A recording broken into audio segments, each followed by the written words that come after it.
This will be a day long remembered. Now I am the master. Welcome to another episode of Legends and Theories. I am going to try to figure out who the power broker is, and just give out some theories for who it could be. I don't really know if this is going to be right or not, but either way, I think that going through a few theories I saw online with a few of my own ideas would be helpful for some people. Let's get the obvious out of the way. It could be some new original character, or someone who's on this list. I, of course, could be wrong, but let's go into these predictions I have. I have them ranked from the least likely to the most likely. I think that Zemo is the most unlikely to be the power broker, simply because what the power broker represents and creating super soldiers, mainly that theme and topic of what he's done, would contradict with what Zemo does, being very anti-super soldier, and that would feel like a very unnecessary plot twist and change of his character just to make him the power broker. An interesting but very unlikely one is Red Skull. I mean, it'd be cool if they brought this Captain America villain in. I mean, he's a classic, but as far as I know, he's been trapped on Vormir for this entire time, even after the Soul Stone was retrieved.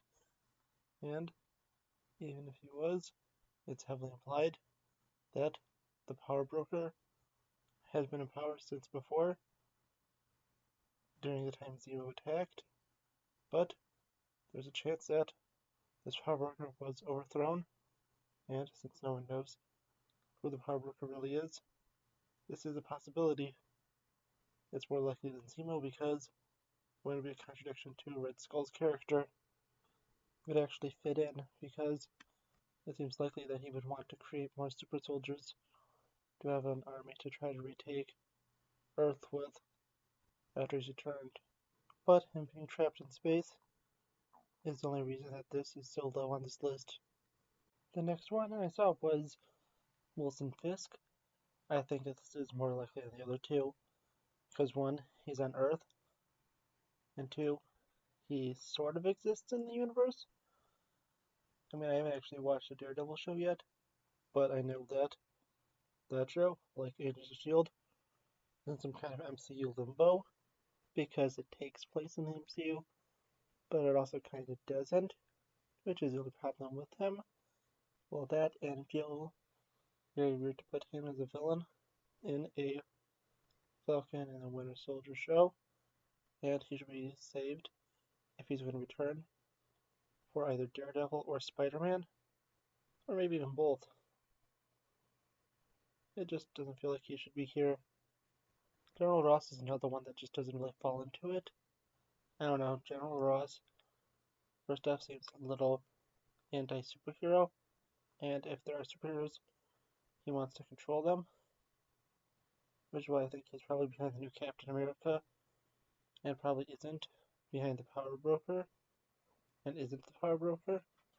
Also, there's many facts that he's just a different type of character, and I don't think he'd really be interested in crime, and more interested in law and order. And if he becomes Red Hulk, I really just don't see this working, but that's just my thoughts.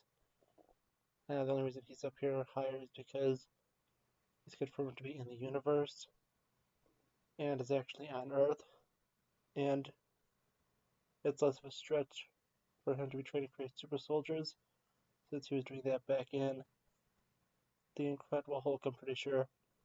I mean, like you, I don't remember much about that movie. Sharon Carter, honestly, of everyone that we've had so far, and besides the next one, is probably the most logical, because she could have changed a lot over the years, living in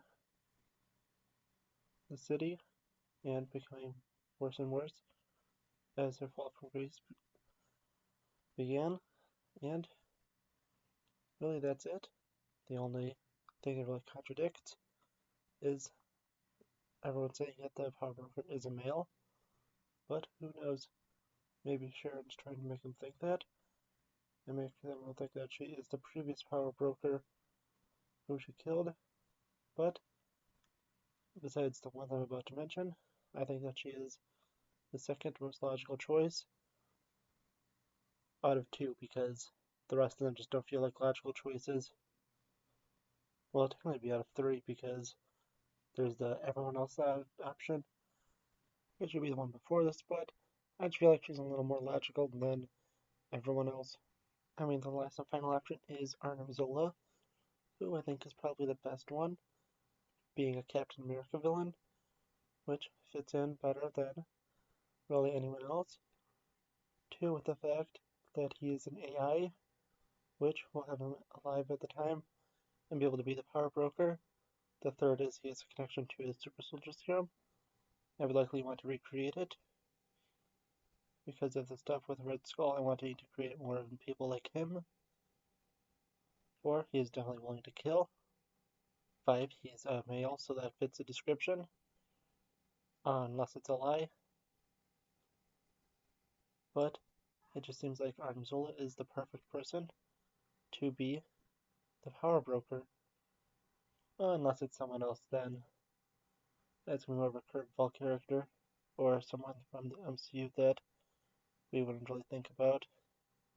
Like, who knows, it could be like Iron Man or something, but I feel like that's really unlikely. Also, it could be a Skrull, but I feel like Zola is the best choice. I mean, it's just all those reasons before, and with him being Captain America villain and really everything else, I just think he's the best choice for it. Thank you for watching this episode of Legends and Theories, and may the Force be with you.